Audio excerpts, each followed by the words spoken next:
करारविन्देन पदारविन्दं मुखारविन्दे विनिवेशयन्तम् वटस्य पत्रस्य पुटे शयानं बालं मुकुन्दं मनसा स्मरामि श्रीकृष्ण गोविन्द हरे मुरारे हे नाथ नारायण वासुदेव जीवेति बस्वामृतमेतदेव गोविन्द दामोदर माधवेति वंशे विभूषितकरान्नवनेरदाभात् पीताम्बरादरुणबिम्बफलाधरोष्ठा पूर्णेन्दु सुन्दर मुखादर विन्न नेत्रात् कृष्णात् परं किमपि तत्त्वमहं न जाने विठाला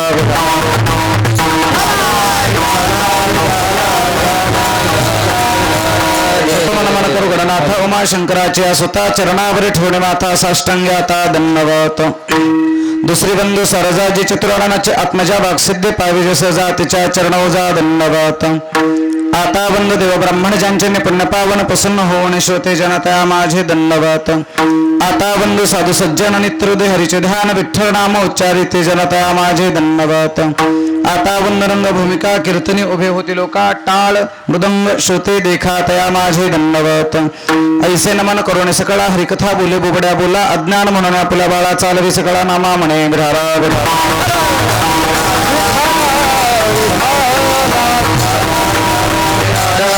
ज्ञानेश्वरा करुणाकरा दयाळा तुमचा अनुग्रह लादल पावन झालो चराचरी नमो सद्गुरु तुकया ज्ञानदीपा नमो सद्गुरु सच्चिदानंद रूपा नमो सद्गुरु भक्त कल्याण मूर्ती नमो सद्गुरु भास्करा पूर्ण कीर्ती आत्मरूप गणेश केली स्मरण होय सकळ विद्यांच्या अधिकरणतेचे बंधू श्री चरण श्री गुरूंचे ते नमस्कारोनी आता उपजवून या पुढती येऊ काला खाऊ दही भात बसली बसली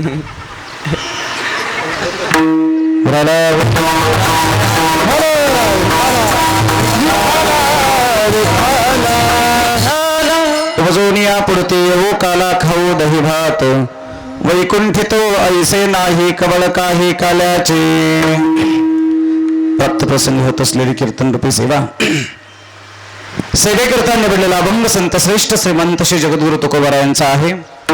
या अभंगाच्या माध्यमातून जगद्गुरु तुकोबारा जन्म मरणाचं जरी प्रचंड मोठं दुःख असलं तरी आम्ही पुन्हा पुन्हा जन्माला येऊ.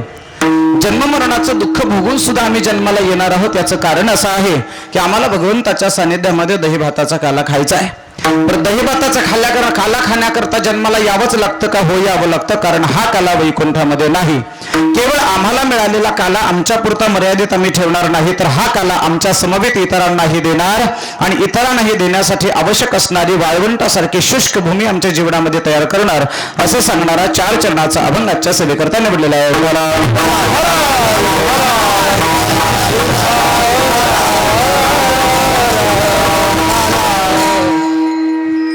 अभंगाचं चिंतन आपल्या पुढे ठेवण्यापूर्वी थोडा आवाज मोकळा करा. कार्यक्रमाविषयी अल्पसा परिहार द्यायचा असेल तो असा.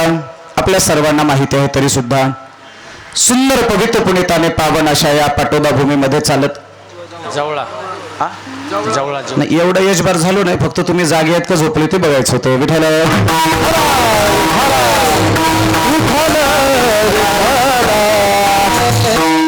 ज्या अर्थी तुम्ही जवळ सांगितलं त्या अर्थी तुम्ही जागे आहात. तुमचं कीर्तनात लक्ष आहे म्हणून पाटोदा म्हणलं, बाकी दुसरं काही नाही. सुंदर अशा पावन पवित्र आणि पावन अशा या शिवाजी बुवांच्या नगरीमध्ये अर्थात जवळा भूमीमध्ये गेल्या अनेक वर्षापासून चालत असलेली ही नामसप्ताहाची परंपरा आहे. अंदाजे किती वर्षापासून? 85 वर्षाची परंपरा आपल्या या सप्ताहाला आहे. अतिशय उत्साहाने आनंदाने तन्मयतेने जिव्हाळ्याने हा सोहळा आपण सर्व गावकरी मंडळी एकत्रित येऊन समापन करत आहात. या उत्सवामध्ये महाराष्ट्रातील नामवंत कीर्तनकारांची कीर्तनं माझ्या अगोदर झालेली आहेत. अनेक नामवंतांनी अनेक पद्धतीचे विचार आपल्या या कीर्तनाच्या माध्यमातून मांडलेले आहेत. आज समारोपाचा दिवस आहे, सांगतेचा दिवस आहे, अर्थात पूर्णाहुतीचा दिवस आहे.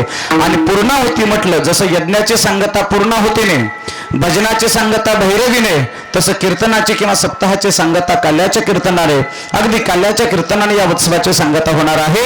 आणि या प्रसंगाला काल्याचाच अभंग मी आजच्या सेवेकरता निवडलेला आहे.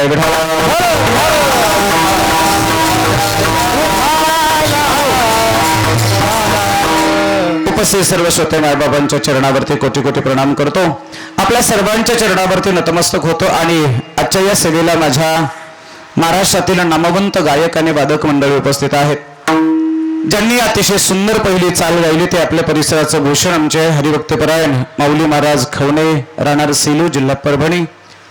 त्यांनी सुंदर चाल पुढे गायली आणि तेवढ्याच तोला मुलाचे साथ त्यांच्या मागे आमच्या हरिभक्तपरायण नामदेव महाराजांनी तेवढ्याच तोला मुलाची अतिशय सुंदर साथ दिली. एक सांगतो माऊली, मी पुढे चाल म्हणणाऱ्यापेक्षा मागे म्हणणाऱ्याला 2 मार्क जास्त देणारा माणूस आहे. याचं कारण असं आहे, मायबाप ऐका, पुढे म्हणणाऱ्याला राग कोणता निवडायचा याचं स्वातंत्र्य आहे. यमन गायचा का भूप गायचा, भिंपलास गायचा का काफी गायचा, दुर्गा गायचा का सारंग गायचा का भूपेश्वर गायचा का यमल कन्याल का मालकंस गायचा का वैदवी गायचा, स्वातंत्र्य आहे. राग कोणता म्हणायचा याचं स्वातंत्र्य आहे. थाई म्हणायची का मध्यलय म्हणायची का दुमाळी म्हणायचं याचंही स्वातंत्र्य आहे. 3 मात्रातनं उचलायचे का 4 मात्रातनं उचलायचे का 7व्या मात्रातनं उचलायचे हेही स्वातंत्र्य आहे.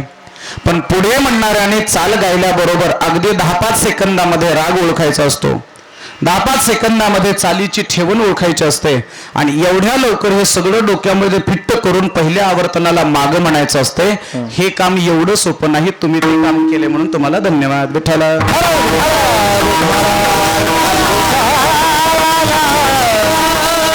आणखीन पुढे सांगतो, कोणाच्या तरी मागे चाल गायला सुद्धा मनाचा मोठेपणा लागतो. बरोबर ना? पुढे तर चाल कुणीही म्हणेल, पण कोणाच्या तरी मागे गायला सुद्धा मनाचा मोठेपणा लागतो. याच्या पुढचं वाक्य बोलतो, कोणाच्या तरी मागे चालायला सुद्धा मनाचा मोठेपणा लागतो. माझ्या मागे घराने यावं, माझ्या मागे भावकीने यावं, माझ्या मागे गावाने यावं असं प्रत्येकाला वाटतं. पण मी कोणाच्या मागे चालतोय हाही एक मोठा चिंतनाचा विषय आहे. माझ्या मागे सर्वांनी यावं असं प्रत्येकाला वाटतंय, पण आपल्या मागे जर लोकांनी यावं वाटत असेल तर आपणही कोणाच्या तरी मागे चाललं पाहिजे. म्हणून मागे चाल गाणारी माणसं विशेष महत्वाची आहेत. सुंदर गायकांची साथ मला आज मिळते आहे. मी येण्याच्या अगोदर अतिशय स्वरबद्ध भजन ज्यांनी सुरू केलं आहे ते आमचे आदरणीय हरिभक्तपरायण अंशराम आप्पा यांनी सुंदर भजन सुरू केलं आहे. त्यासोबत आमचे या माईकवरती हरिभक्तपरायण किशोर महाराज आळंदीकर हे या ठिकाणी माईकवरती उपस्थित आहेत. इकडे आमचे बबन महाराज हेही माईकवरती उपस्थित आहेत. फक्त एक लक्षात ठेवायचं, माईकच्या पुढे जेवढ्या तयारीचे गायक आहेत त्याच्यापेक्षा जास्त तयारीचे गायक माईकच्या बाजूला आहेत. फक्त सिस्टीम वाल्यांनी 2-4 माईक असल्यामुळे यांना माईक देता येत नाही, हा त्यांचा दोष आहे. विठ्ठला.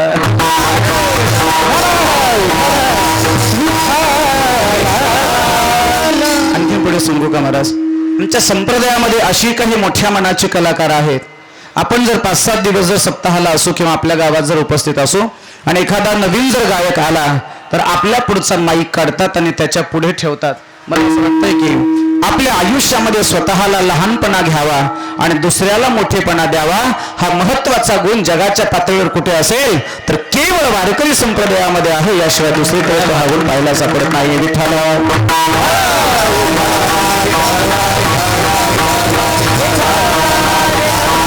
अतिशय गुणीजनांची साथ मला मिळते आहे. एक नाव मी मुद्दाम मागे ठेवलं आहे, कदाचित तुमच्या लक्षात आलं असेल की ते अतिशय महत्वाचं नाव आहे. अतिशय सुंदर मृदंगाची साथ मला ज्यांच्याकडनं मिळते आहे तेच आपल्याच गावचे बरोबर ना, आपल्याच गावचे सुपुत्र तुमचे हरिभक्तपरायण कृष्णा महाराजजी भुजबळ. बरोबर ना? कृष्णा महाराज भुजबळ वाजवत आहेत, कीर्तनात बसलेले आहेत. नुसते बसलेले नाही तर बाप बरोबर ना, बाप लेख बसलेले आहेत ना. एक वाक्य बोलू का? या महाराष्ट्राच्या या हिंदुस्थानाच्या भूमीमध्ये एका टेबलावर दारू पिणारे बापलेख भरपूर असतील, पण कथा कीर्तनाच्या एका मंडपात बाजूला बसणारे बापलेख आपल्या जवळात आहेत.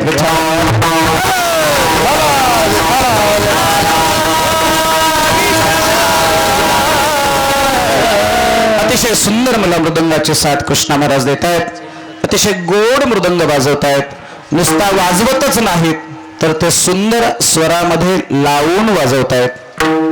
बऱ्याच जणांना सुंदर वाजवता येतो पण लावायला येत नाही. परवा मी एका गावाला कीर्तनाला गेलो होतो. असं सुंदर वाजवणार होता, पण अधूनमधून एक वयस्कर बाबा यायचे, पकवाजाला 2 ठोके हाणायचे, परत जायचे, ठोके हाणायचे, परत जायचे. मी त्याला विचारलं, बाबा ते अधूनमधून ते बाबा कशाला येत होते? त्यांनी सांगितलं ते मृदंग लावायला येत होते. लावायला म्हणलं तुला लावालावी येत नाही का? मी काय म्हटलं त्याला, तुला लावालावी येत नाही का? तो म्हणला नाही. मी त्याला सांगितलं लावालावी एवढे लवकर जमत नसते. तुम्हाला कळलं का नाही? ज्यांना 5G रेंज आहे त्यांना कळलं, ज्यांना 2G आहे त्यांच्या डोक्यावरून गेलं.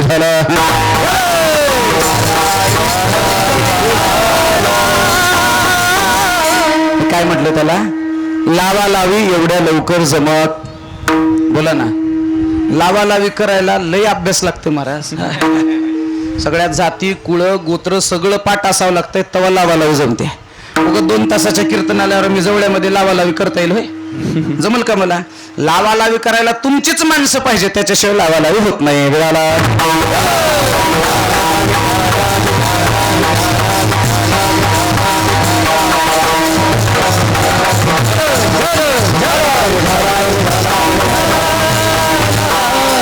गोड साथ आहे, आवाजाची साथ सुद्धा तेवढी सुंदर आहे.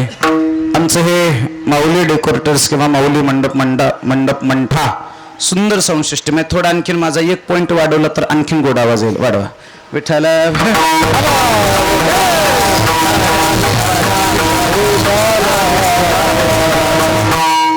आज गायक मंडळी गोड आहेत, वाजवणार तर गोड आहे, बसलेली माणसं सुद्धा सुंदर आहेत महाराज, अतिशय छान माणसं आहेत. आणि या सगळ्यामध्ये मी उभा आहे म्हणजे मी कोण म्हणलं येडपट आहे? नाही ना. चला, या सगळ्यामध्ये आपल्याला ही काल्याची सेवा करायची. ऐका मायबाप, वारकरी संप्रदायामध्ये कीर्तन परंपरेमध्ये काय बोलावं हा संप्रदायाचा दंडक आहे. दुर्दैव असा आहे, काळाच्या प्रवाहामध्ये आम्ही कीर्तनाची परिभाषा बदलली, कीर्तनाची रूपरेषा बदलली, समाजाला आवडेल असं बोलायला लागलो. आमचे गुरुजी एक वाक्य बोलायचे, समाजाला आवडेल असं कीर्तन करण्यापेक्षा देवाला आवडेल असं कीर्तन करा. जगाचं कल्याण नाही झालं तरी तुमचं कल्याण झाल्याशिवाय राहणार नाही.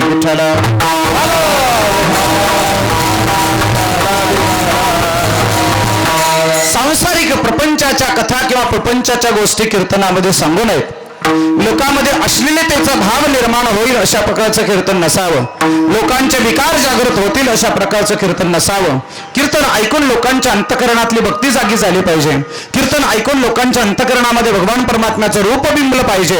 अशा प्रकारच्या कथा किंवा अशा प्रकारच्या गोष्टी कीर्तनामध्ये असाव्या. मी बोलत नाही, महाराजांचा प्रमाण ऐका. भक्ती ज्ञाना विरहित इतरा गोष्टी न कराव्या, प्रेम भरे वैराग्याच्या युक्ती विवराव्या, जेणेकरून मूर्ती अंतरी ठसावी श्रीहरीची, ऐसे कीर्तन मर्यादा आहे संतांच्या वरची. जेणेकरून श्रोत्यांच्या अंतकरणामध्ये भगवान परमात्म्याची मूर्ती बिंबली पाहिजे. अशा प्रकारची आदर्श कीर्तन व्यवस्था आमच्या संप्रदायाची आहे. पण काळाच्या प्रवाहामध्ये एक सांगू, संप्रदायाचं वाटोळं बाहेरच्या माणसाने केलं नाही. संप्रदायाच्या तत्वाचा संप्रदायाच्या परंपरेचं वाटोळं आमच्याच माणसांनी, आम्हीच संप्रदायाचं वाटोळं करायला लागलो. देवाला आवडणार किंवा खरं संप्रदायाचं तत्वचिंतन मांडण्यापेक्षा नको ते आम्ही बोलायला लागलो. त्याच्यामुळे कीर्तनाची पातळी आता घसरलेली आहे.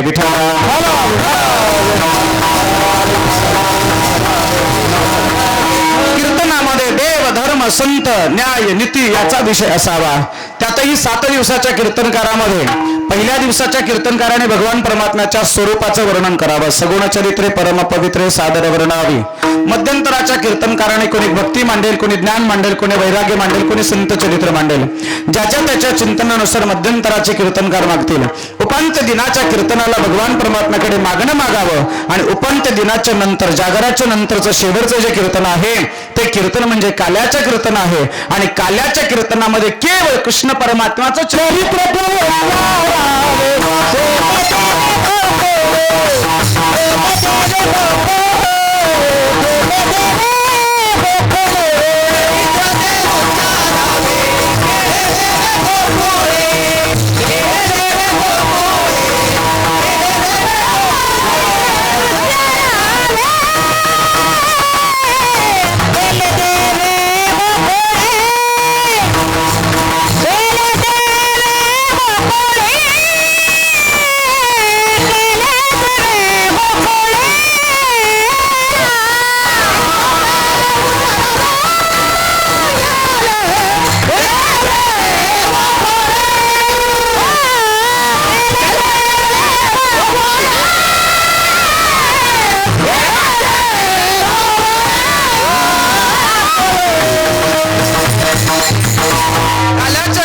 कीर्तनामध्ये काय सांगावं, काय सांगावं? काल्याच्या कीर्तनामध्ये दंड काय नियम आहे? कोणता नियम आहे? चरित्र ते उच्चारावे.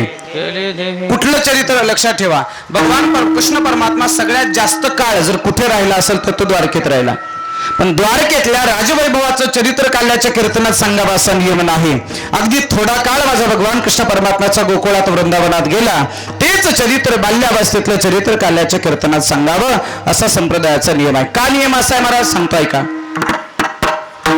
संगीत सगळंच गोड आहे महाराज, सगळेच राग गोड आहेत, सगळेच राग गोड आहेत. राग राग म्हणजे काय? राग यायला सुद्धा काहीतरी सोडावं लागतं, तेव्हा नवीन एक राग तयार होतो. मी साधं बोलतोय का? संगीतामध्ये एकूण 7 स्वर आहेत, बरोबर ना? किती स्वर आहेत? 7. कोणते कोणते? षडज, ऋषभ, गांधार, मध्यम, पंचम, दैवत आणि निषाद. ज्याला आपण सारे ग म प ध नि एवढेच म्हणतो. सा म्हणजे खालचा सा आणि वरचा सा, पुन्हा तोच सा आला. 7च स्वर आहे, सा रे ग म प ध नि. या 7 स्वरामधले मी 2 स्वर काढून टाकतो. बघा, 2 स्वर काढले, एक म काढला आणि दुसरा नि काढला तर एक नवीन राग तयार होतो. बघा कोणता होतो? सा सा रे ग प ध सा सा ध प ग रे सा. कोणता राग झाला? भूप नावाचा राग तयार झाला. बरं का, लक्षात ठेवा.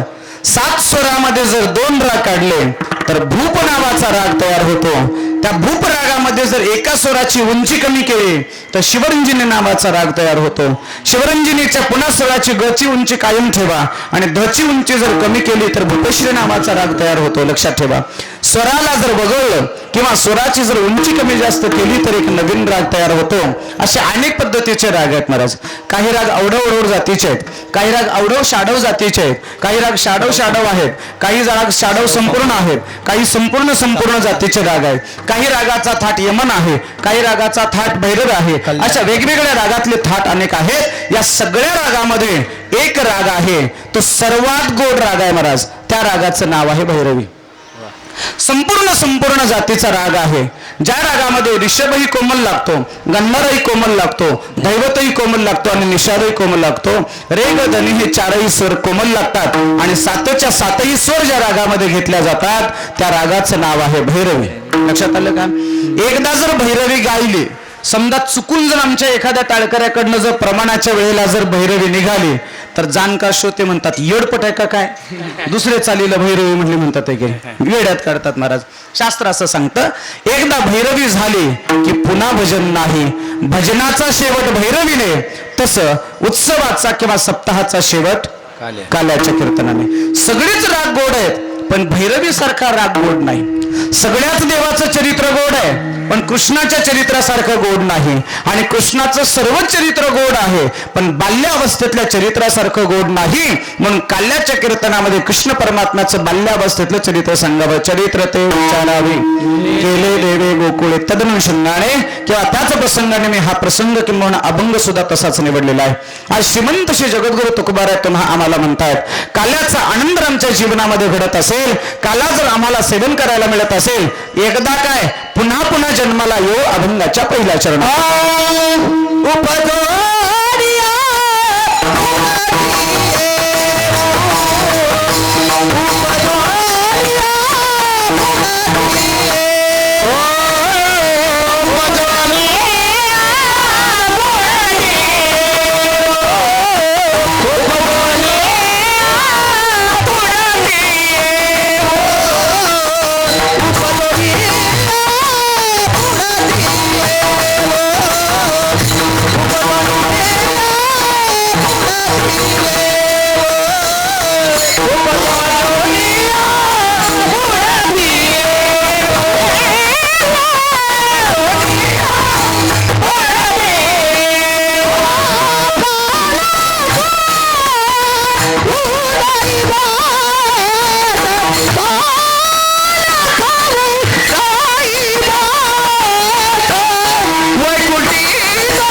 देवाचं पहिलं चरण महाराजांनी गायलं, सुंदर गायलं. शब्द असे आहेत, उपजवून या पुढती येऊ, काला खाऊ दही भात. इथे एक शंका येण्यासारखी, ऐका. बऱ्याच ठिकाणी संत महात्मे असं बोलतायत, काय बोलतायत? आम्हाला देवा जन्म मरणाच्या फेऱ्यातून मुक्त कर. बरीच अभंग पाहायला सापडतात. आता आम्हाला जन्माचा कंटाळा आलाय, आता आम्हाला मरणाचा कंटाळा आलाय. एकदा दोनदा नाही, कितीतरी वेळेला आम्ही जन्माला आलो देवा, आम्ही किती वेळेस जन्माला यायचं आणि किती वेळेस फजित व्हायचं देवा. आता आम्हाला यातून बाहेर काढ. किती वेळा जन्मा यावे,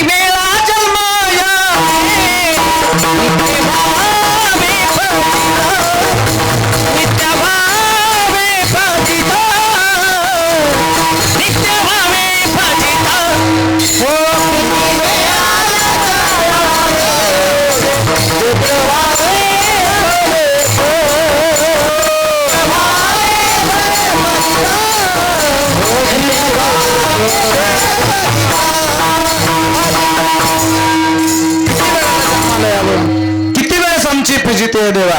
आता आम्हाला जन्म मरणाचा कंटाळा आलाय, आता आम्हाला जन्म मरणाचं दुःख सहन होत नाही देवा. आम्हाला एकदा का याच्यातून मुक्त कर. महाराज आपले तळमळच त्याच्यासाठी आहे ना.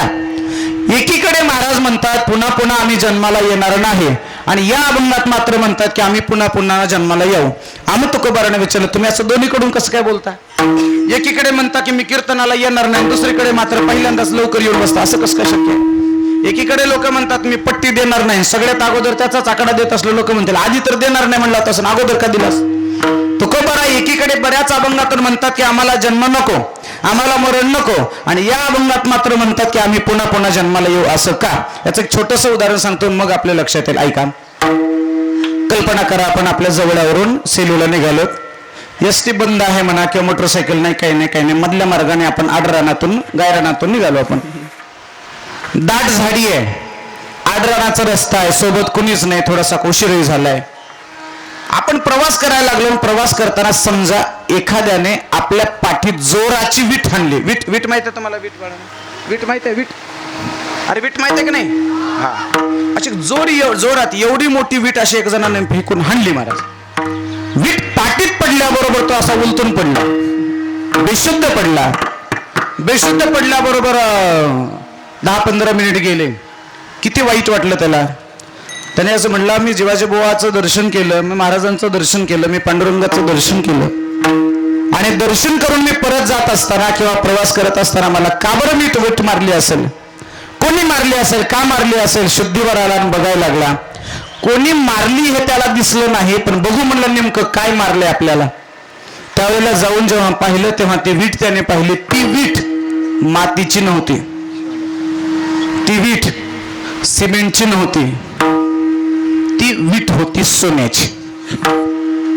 आता इमानदारीनं सांगा, तुम्ही त्या जागी आहेत आणि तुम्हाला अशी एक वीट लागली आणि ती वीट सोन्याची आहे हे कळाल्यावर काय वाटेल? काय वाटेल? काय वाटेल? आणखीन एक मारली तर किती बरं होईल, वाटेल की नाही? मला वाटेल की नाही? ऐका ना, मी कशासाठी बोलतो ऐका. वीट मारल्याचं दुःख आहे, पण जेव्हा ती वीट मारल्यानंतर सोनं आपल्याला मिळतं हा फायदा जेव्हा कळला, त्यावेळेला असं वाटतं की आणखीन 2-4 काय 10-5 विटाचा मार मी आवर्जून खाईल. लक्षात आलं ना? दृष्टांत विनोद म्हणून घेऊ नका. मी कशासाठी सांगतोय, जन्म मरणाचं प्रचंड मोठं दुःख आहे, म्हणजे वीट लागल्यासारखं आहे. पण या जन्म मरणाचं दुःख भोगल्यानंतर या मृत्यू लोकांमध्ये दही भाताचा काला म्हणजे सोन्याची प्राप्ती जर होत असेल तर काय वाटतं आपल्याला? पुन्हा पुन्हा विटा लागल्या तरी हरकत नाही. तसं आहे. काला जर मिळत असेल, काला जर खायला सेवन करायला जर आम्हाला मिळत असेल तर महाराज म्हणतात देवा, जन्म मरणाचं दुःख जरी आम्हाला भोगावं लागत असलं तरी आम्ही भोगायला तयार आहेत, पण काला खाण्यासाठी पुन्हा पुन्हा जन्माला येऊ. उपजवून या पुढती येऊ, काला खाऊ दही भात. आणि मग आम्ही तुकोबाराने विचारलं, काला खायला मृत्यू लोकातच यावं लागतंय काय? होय.